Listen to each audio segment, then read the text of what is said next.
निधि बड़े पापा के घुटनों पर सर टिकाकर बैठ जाती है और बड़े पापा बड़े प्यार से उसके सर पर हाथ फेरते हैं और कहते हैं, मेरी बच्ची, भगवान तुझे सदा खुश रखे। इतने में मौसी कहती है, मैं तो पहले ही कहती थी निधि बहुत ही लक्की है हमारे परिवार के लिए। देखो जीजा जी मौत के मुंह से वापस आ गए। बुआ कहती है, अरे निधि तो ही है अच्छी बच्ची, वो तो टेंशन में कुछ भी मेरे मुंह से निकल जाता है। फिर निधि के पास जाकर कहती है, बेटा तू तो मेरे बातों पर ध्यान ही मत दिया कर। तू तो कितनी उदास हो गई थी बच्ची, इतने दिन में चेहरा ही उतर गया बच्ची का। पर शर्मिला जी कुछ नहीं कहती, वो बस निधि और बड़े पापा को देखते जाती है। बड़े पापा को अंदर रूम में लाया जाता है। निधि बहुत ही इमोशनल हो जाती है। उसे सागर संभालता है और अपने रूम में ले जाता है। सागर उसको कस के गले लगा लेता है। निधि सुबक सुबक कर रोने लगती है। वह कुछ बोलती नहीं है, पर सागर उसके सर पर किस करके कहता है, मेरा बच्चा कितनी तकलीफ में था, पर मुझे बताया भी नहीं तुमने। जान, मुझे कुछ कहती तो सही, तुम्हारा रोना मैं बर्दाश्त नहीं कर पा रहा हूँ। इन दिनों बड़े पापा के कारण तुम्हें ज़्यादा समय भी नहीं दे पाया। जान कुछ तो बोलो। सागर तड़फ कर कहता है, मैं तुम्हें इस तरह नहीं देख सकता निधि, सुबकते हुए कहती है। सागर, इसमें तुम्हारी गलती नहीं थी, किसी की भी नहीं थी, पर मैं बहुत ही डर गई थी। सागर उसे पलंग पर बैठाता है और पहले पानी पीने को देता है। लो इसे पियो, फिर थोड़ा रिलैक्स हो जाओ, फिर बोलना। निधि थोड़ा नॉर्मल होती है। फिर कहती है, सागर तुम परेशान मत हो, मैं ठीक हूँ, पर कुछ तो था जो तुम्हें परेशान कर रहा था। सागर, वो क्या? बोलो ना जान। वो बुआ जी और बड़ी माँ को लग रहा था कि बड़े पापा की तबीयत मेरी वजह से खराब हुई है। अरे ऐसा क्यों बोल रही हो? बुआ जी ने मुझे ऐसा बोला था, इसलिए मुझे बिल्कुल भी अच्छा नहीं लग रहा था और मैं सबसे थोड़ा दूर ही हो गई थी। जान, उन्होंने ऐसा क्यों बोला? इस बात के बारे में मैं क्या बोलूं? पर मेरी बड़ी माँ की सोच ऐसी बिल्कुल भी नहीं हो सकती। बड़ी माँ के बारे में तो तुम्हें ज़रूर कुछ गलतफहमी हुई होगी। निधि कहती है, सागर छोड़ो उस बात को, वो तो तुमने कहा था तो मैंने यह बता दिया। अब क्या फ़ायदा ऐसी बात करने का? निधि थोड़ी दुखी हो जाती है। मैं कोई बड़ी माँ पर इल्ज़ाम थोड़ी लगा रही हूँ, मैं तो कह रही हूँ क्योंकि बड़ी माँ कुछ भी नहीं बोली जब बुआ जी ने कहा कि यह सब मेरी वजह से हुआ है। इतने में चिंटू आकर कहता है, भाभी आपके मोम डैड आए हैं। तो निधि एकदम से बाहर दौड़कर चली जाती है। सागर उसे रोकता है, अरे निधि, मुंह तो धोकर जाओ, तुम्हारी आंखें सूजी हुई हैं। पर निधि सुन नहीं पाती है और वह कमरे से निकल जाती है। सामने उसके डैड बैठे हुए दिखाई देते हैं तो वह दौड़कर उनके पास आती है और वे खड़े हो जाते हैं। निधि उनके गले लग जाती है और रोने लगती है। उसे रोता देखकर मनोहर जी सोच में पड़ जाते हैं कि यह निधि को क्या हो गया। निधि तो कभी इतना इमोशनल होती ही नहीं। वंदना जी भी खड़ी हो जाती हैं और निधि के सर पर हाथ फेरते हुए कहती हैं, क्यों, क्या हुआ निधि, इस तरह क्यों रो रही हो बेटा? किसी ने कुछ कहा क्या? इतने में सागर भी पीछे पीछे आ जाता है। हाल में निधि और उसके मोम डैड के अलावा दिनेश जी, कोमल जी और गौरव थे। दिनेश जी कहते हैं, ये आप कैसी बातें कर रहे हो? निधि को कौन यहाँ पर बोलेगा, वो तो हमारी बच्ची है। वंदना जी कहती हैं, ये जो एक्चुअली क्या है भाई साहब, निधि को कभी इस तरह रोते नहीं देखा, मैंने इसलिए पूछ लिया। सागर और मोम एक दूसरे का चेहरा देखने लगे। इतने में पानी लाती हुई दिव्या भी सब बातें सुन लेती है और फिर वह बात संभालते हुए कहती है कि अरे वो क्या है निधि, अंकल जी को बहुत मिस कर रही थी। वह घर गई थी तब भी उनसे नहीं मिल पाई थी, इसलिए उन्हें देखकर रोने लगी। निधि भी सबकी बातें सुनकर थोड़ा समझ जाती है। फिर दिव्या उसको देखकर कहती है, यही बात है ना निधि? तो निधि उसकी हाँ में हाँ मिलाकर कहती है, हाँ यही बात तो है भाभी, मैं डैड को कितना मिस कर रही थी। पर वंदना जी को यकीन नहीं होता है। यह निधि की सूजी हुई आंखें देखकर समझ जाती है कि निधि बहुत देर से रो रही थी, पर कहती कुछ नहीं। मनोहर जी भी इस बात से संतुष्ट नहीं होते हैं, क्योंकि उन्हें दिव्या की बातों और निधि की आंखों में बनावटीपन नजर आ रहा था। पर वे कहते कुछ भी नहीं। पर उनकी लाडली बेटी का दुखी होना उन्हें बहुत अखर जाता है। फिर वे अंदर हंसराज जी से मिलने जाते हैं, इनके हाल चाल लेते हैं। वे कहते हैं, हम लोग हॉस्पिटल ही जा रहे थे तो पता चला आप डिस्चार्ज हो गए हैं, तो यहाँ आ गए। तो हंसराज जी कहते हैं, अरे बहुत अच्छा किया आपने, मुझे तो बहुत अच्छा लगता है अपनों का साथ रहता है तो। फिर बड़े पापा कहते हैं, आपकी बेटी, अरे नहीं, हमारी बेटी निधि बहुत ही प्यारी बच्ची है। मनोहर जी का सीना फूलकर चौड़ा हो जाता है। बहुत ही प्यारी, ख्याल रखने वाली बच्ची है। इधर निधि रूम में जाती है और बाथरूम में मुंह धोती है। फिर बाहर निकलकर पहुंचती है तो सागर कहता है, अब क्या मतलब यह सब करने से, जो तुम्हें करना था वो तो तुम कर ही चुकी हो। निधि मासूमियत से पूछती है, मतलब? सागर कहता है, मतलब क्या पूछ रही हो, तुमने मेरी इंसल्ट तो करवा दी ना। निधि कहती है, सागर यह क्या कर रहे हो तुम, मैं और तुम्हारी इंसल्ट, और नहीं तो क्या। मोम डैड के सामने मेरी इंसल्ट नहीं हुई क्या? वो क्या सोच रहे होंगे मेरे बारे में। नहीं, ऐसा नहीं है सागर, वो तो समझ गए हैं ना।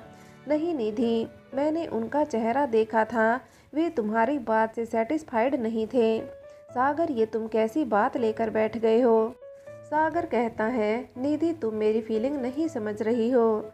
जब तुम उदास थी तब ज़्यादा बातें नहीं कर रही थी, तब मैंने बहुत कोशिश की तुम्हारी खामोशी की वजह जानने की, पर तुम कुछ नहीं बोली। आज तुम रोई तो मुझे पता चला क्या कारण था। तुम मुझ पर विश्वास करके बताती तो मैं सब यह नहीं करता, तुम्हारी गलतफहमी दूर करता। निधि कहती है, सागर यही कारण तो था जिसकी वजह से मैं कुछ नहीं बोली। मतलब? मैं समझा नहीं निधि।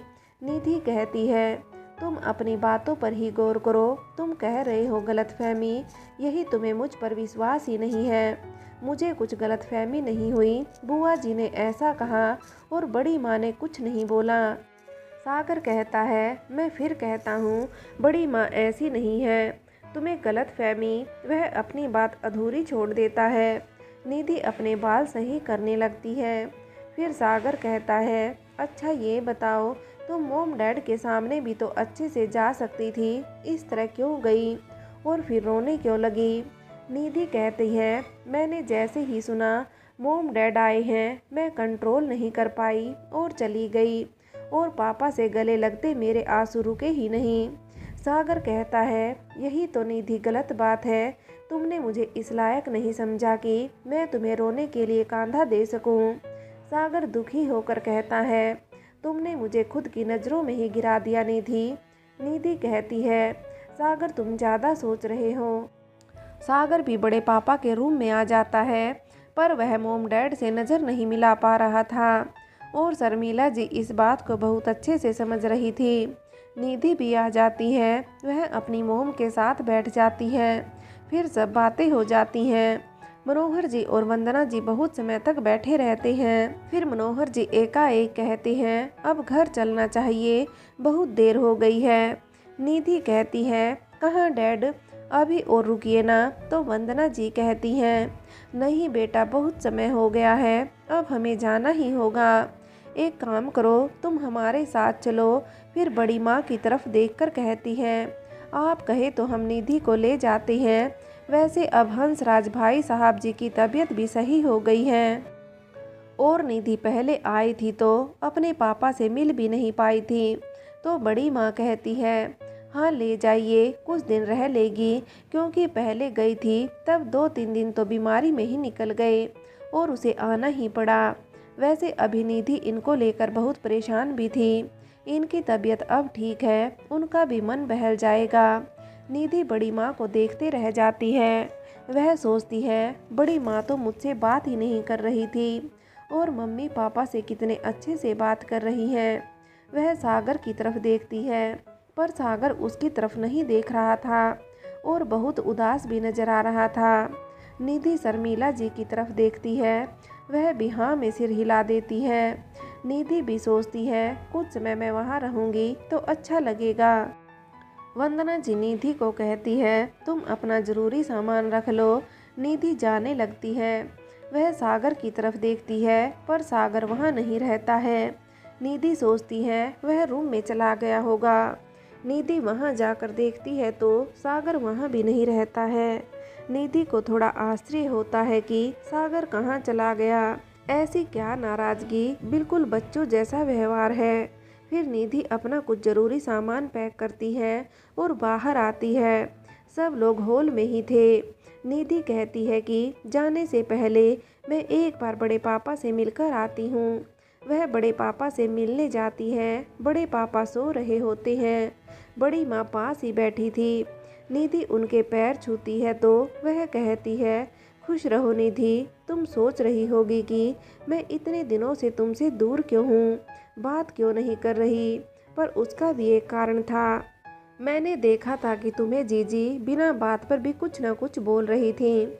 मैंने हॉस्पिटल में भी नोटिस किया था, वहाँ पर तो मैंने चुप करवा दिया था, पर घर पर भी वही सब बोलने लगी। और ऊपर से तुम्हारा डांस करना उन्हें दिख गया तो वो सुनाने लगी और फिर तुम भी उनका जवाब देने लगी थी। मैं नहीं चाहती थी कि तुम्हारी इमेज बुआ जी के सामने खराब हो, तो मैंने तुमसे बात करना बंद कर दिया। और ऐसा इसलिए किया कि तुम कम से कम मेरे पास ना आओ, और तुम्हें चिल्ला के इसलिए भी भगा दिया कि तुम कम से कम मेरे पास आओगी तो जीजी का भी सामना तुम्हें कम ही होगा और वे कुछ नहीं कह पाएंगी। जीजी भी मन की बुरी नहीं है, बस उनके मन में जो आता है वह बोल देती हैं, मन में नहीं रखती हैं, उसके बाद भूल भी जाती हैं। अगर तुम लोगों का आमना सामना होता रहता तो तुम्हारी बहसें चलती रहती, जिसका कोई और छोर नहीं था। और तुम इस घर में नहीं हो, इसलिए यह होता कि बुआ जी का बोला हुआ तो सब भूल जाते और तुम्हारा कहा हुआ सबको याद रहता। और मैं नहीं चाह रही थी कि मेरी प्यारी बहू को किसी की बातें सुननी पड़े। इस वजह से तुम्हें मैंने दुख भी दिया, पर यह सब मैं तुम्हारे लिए ही कर रही थी। निधि रोने लगती है और उनके गले लग जाती है। फिर कहती है, बड़ी माँ थैंक यू, आपने मेरे मन पर से बोझ हल्का कर दिया। मुझे ऐसा लग रहा था कि बड़े पापा की बीमारी की जिम्मेदार आप भी मुझे ही समझते हो। मुझे बुआ जी की बातों का तो कुछ भी बुरा नहीं लगा था, मगर आपकी खामोशी मुझे अच्छी नहीं लग रही थी। बड़ी माँ उसके सर पर हाथ फेर कर कहती है, बेटा तुम बहुत अच्छी हो। इन दिनों मैंने देखा तुम सबका कितना ध्यान रखती हो और तुम धीरे धीरे इस घर में ढल रही हो, यहाँ के तौर तरीके सीख रही हो, जो बहुत अच्छा है। अलग माहौल से आकर भी तुम्हारा सबको अपनाना बहुत अच्छा है। तुम्हारा चिंटू के साथ नाचना भी मुझे बुरा नहीं लगा था, पर कुछ चीज़ें होती हैं जो हमें दूसरे लोगों के लिए भी करनी पड़ती हैं, जिससे किसी को बुरा ना लगे। और यही मैं चाह रही थी कि तुम ऐसा कुछ करो कि बुआ जी की नज़र में अच्छी रहो। तुम परिवार में नहीं रहती हो, इसलिए तुम्हें परिवार के साथ क्या क्या होता है। जब परिवार के साथ रहा जाता है तो किसी की ऐसी बात जो हमें बुरी लगती है उसे भी सहन करके चुप रहना पड़ता है। इसी से परिवार बनता है बेटा। जरूरी नहीं होता कि हर बात का जवाब दिया जाए। बड़े और छोटे दोनों को अपनी समझ से काम लेना पड़ता है। निधि कहती है, बड़ी माँ मैं समझ गई, बहुत अच्छे से समझ गई कि आप क्या कहना चाहती हैं। अभी मैं मोम के साथ जा रही हूँ, जल्दी ही वापस आऊँगी, आपसे ढेरों बातें करनी है। फिर निधि उनसे विदा लेकर बाहर आती है।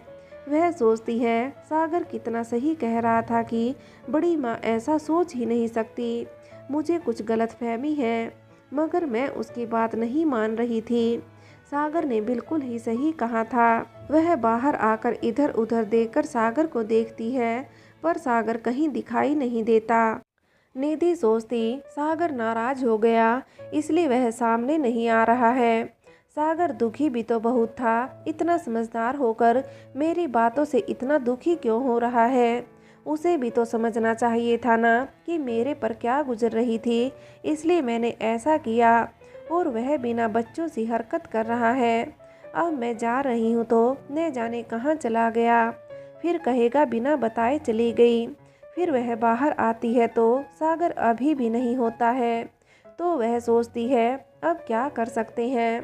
अभी किसी से पूछूंगी सागर के बारे में तो मॉम डैड को लगेगा सागर और मेरी बात नहीं हो रही है, हमारा झगड़ा है। ठीक है, अब मैं उसे फ़ोन पर ही मना लूँगी। वह बाहर आती है तो डैड पूछते हैं सागर नहीं दिख रहा कहाँ है, तो निधि बहाना बनाती है वो डैड उसके एक दोस्त को थोड़ी प्रॉब्लम हो गई थी, वहाँ पर गया है। फिर निधि अपने मम्मी पापा के साथ चली जाती है। सागर पीछे गार्डन में बैठा था, अकेला ही था और वह सोच रहा था मोम डैड क्या सोच रहे होंगे मेरे बारे में। यह निधि ऐसी क्यों हो गई है, उसने मेरे बारे में एक बार भी नहीं सोचा। उसे इतना कंट्रोल तो रखना चाहिए था ना। रोने लग गई। मैं तो मोम डैड की नज़रों में गिर गया ना, मैं तो उनसे नज़र ही नहीं मिला पा रहा था, इसलिए तो यहाँ आ गया। निधि कभी भी मेरी फीलिंग को नहीं समझती है, उसे बस अपनी ही पड़ी रहती है। कितना समझाने की कोशिश करता हूँ पर मुझे समझ में नहीं आता कि वह मुझसे इतना प्यार करती है, फिर भी मेरे दिल की बात क्यों नहीं समझ पाती। कितना समझाऊं उसको, उसे मेरा साथ देना चाहिए। देख लेना, मैं उससे बात ही नहीं करूँगा। फिर खड़े होकर खुद से ही कहता है चल सागर, मोम डैड के घर जाने का समय हो गया, वे तुझे वहाँ नहीं देखेंगे तो जाने क्या सोच लें। और निधि अलग से सुनाएगी। सागर को पता ही नहीं कि निधि उसके डैड के घर जाने वाली है। यह बात सुन ही नहीं पाया था। सागर अंदर आता है तो देखता है हॉल में कोई नहीं है, सभी लोग अपने अपने कमरों में सोने चले गए थे। सागर को थोड़ा आश्चर्य होता है, अभी तो मोम डैड यहीं थे, अब कहाँ गए, इतनी जल्दी चले भी गए और निधि ने मुझे आवाज़ भी नहीं लगाई। देखो कितना घमंड है उसको। इतने में दिव्या उसको दिखती है किचन से पानी की बोतल ले जाते हुए। तब वह उससे पूछता है भाभी सब लोग कहाँ गए, सब सोने चले गए, सागर कुछ काम गए क्या। अरे नहीं। और मोम डैड, अरे वो तो कब से चले गए, तुम कहाँ चले गए थे। अरे कहीं नहीं भाभी, जरा बाहर गया था। सागर का गुस्सा और बढ़ जाता है। वह सोचता है अच्छा लगता है ऐसा करना, क्या देखो मेरी और इंसल्ट हो गई कि नहीं, क्या सोच रहे होंगे मोम डैड मेरे बारे में। गुस्से में कमरे में जाने लगता है तो दिव्या कहती है सागर अपनी पानी की बोतल ले जाना, निधि होती तो वह ही ले जाती। सागर कहता है निधि होती मतलब, तो दिव्या कहती है तुम्हें नहीं पता क्या, निधि अपने मायके गई है ना। तो सागर सख्ते में आ जाता है। फिर थोड़ा संभल कर कहता है अरे भाभी मुझे तो पता था, पर बात अभी दिमाग से स्किप हो गई थी। दिव्या कहती है सही है, तुम्हारे दिमाग पर तो निधि ही छाई हुई है, और हंसने लगती है। फिर चली जाती है। सागर पानी की बोतल लेता है और जाकर गुस्से में सो ही जाता है। इधर गाड़ी में निधि से मोम उससे पूछती है तुम रो क्यों रही थी। तो निधि कहती है बताया तो था आपकी और डैड की मुझे बहुत याद आ रही थी, इसलिए। नहीं मैं जानती हूँ तुम ऐसी तो नहीं हो। वंदना जी कहती हैं नहीं मोम, आप कुछ नहीं जानती, शादी के बाद लड़कियां इमोशनल हो ही जाती हैं, और मैं भी अब पहले जैसी नहीं हूँ, मैं बहुत इमोशनल हो चुकी हूँ। तो मनोहर जी बीच में बोल पड़े हाँ सही कह रही है हमारी प्रिंसेस, हंसराज भाई साहब जी ने भी तो कहा था प्यारी बच्ची है हमारी निधि, और समझदार भी है। वंदना जी फिर कुछ भी नहीं बोलती। उनके मन में रहता तो है कि निधि रोई क्यों। तो वह सोचती है मैं बाद में पूछूंगी, अभी तो डैड बेटी की मिली भगत है, मुझे तो कुछ भी बोलने नहीं देंगे। फिर निधि अपने फ़ोन को देखती है पर उस पर कोई कॉल नहीं रहता है, और वह सोचती है मैं ही फ़ोन लगा लूँ क्या, पर अभी नहीं, मोम डैड को पता चल जाएगा, घर जाकर लगा लूँगी। इधर सागर का फ़ोन स्विच्ड ऑफ था और उसने उसको चार्जिंग पर भी नहीं लगाया, ऐसे ही रखकर गुस्से में सो गया था। निधि घर जाकर सागर का फ़ोन बार बार ट्राई करती है पर सागर का फ़ोन लग ही नहीं रहा था। वह किसी को कह भी नहीं सकती क्योंकि सब सो गए थे। फिर वह सोचती है दिन में फ़ोन लगा लूँगी, और वह भी सो जाती है। फ्रेंड्स, आगे की कहानी के लिए कहानी का अगला भाग देखें।